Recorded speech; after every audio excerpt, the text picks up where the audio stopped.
Hello everyone, जय Jagannath. Welcome back to me and my family. आज आसतु शीत दिन फ्रेश फ्रेश किसी परिबा नवा ताकू किछि बढ़िया सुंदर रेसिपीटे बनैबा जेमती आम साधारण भाव में बिना पियाज रसुण बनैबा। फूलकोबी नाड़ शिंब आलू बैगण ए सब को देकिना गोटे सुंदर तरकारी बनैबा। एटी मु कड़े तेल नहीं नेली, एथिरे किछि पंच फुटण आ परिबा पकेकिना भल भाबे भाजी नबा। देखंतु भल भाव भाजी नबा हाई फ्लेम रे। शीत दिनिया परिबा बहुत फ्रेश थाए, खाइबा मध्य बहुत स्वाद लगे। एमतीका मिक्स तरकारी करके खाइले शरीर पाई मध्य बहुत भल, पिला माने भी बहुत खुशी रे खाइबे। बहुत सहज शीघ्र बनुतिबा हेल्दी खाइबा। एमती भल भाबे हाई फ्लेम रे घांटी नबा।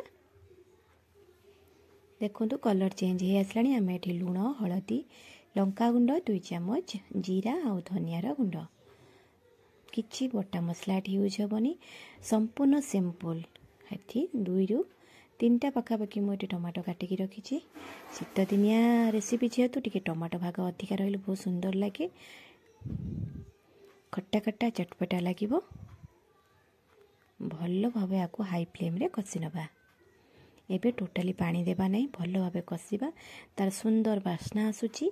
एमती बास्ना आसवा पर्यंत तार किछि पानी अंश मरी जा पर्यंत आमे ताकू भल भाव कषि नबा। ताकू टिके घोड़ी दबा। घोड़ी घोड़ी भाजिले बहुत बढ़िया भाव कषि हो सुंदर लागिबो। एमती आपण माने भी बहुत बनै खाउतिबे। शीत दिन तो बहुत परिबा मिले, एमती सिंपल वे रे करिकरी केते जल्दी होउची। एटा बहुत शीघ्र बनी होची जेहेतु शीत दिन परिबा बहुत शीघ्र सीझी जाए। देखो केते सुंदर कलर आसी। ताकू टिके घोड़े घोड़े भाजी नबा।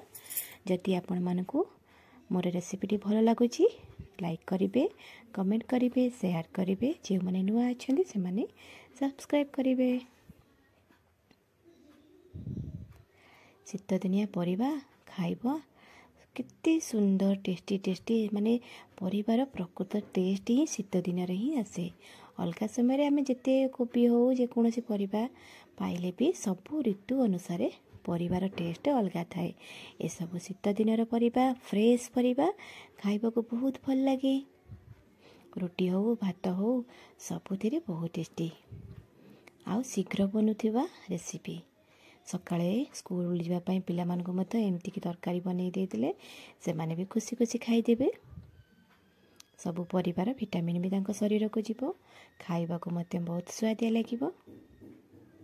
देखंतु भल भाबे कषि गलानी। मते पानी देइतिली, पानी मध्य सबु सोक कर नेछि। आळू सिझी गलानी आ बाकी सब परिवा पई सिझिया पई खूब कम समय निये। खाली आळू सिझिबा पई म अल्प पानी देइतिली।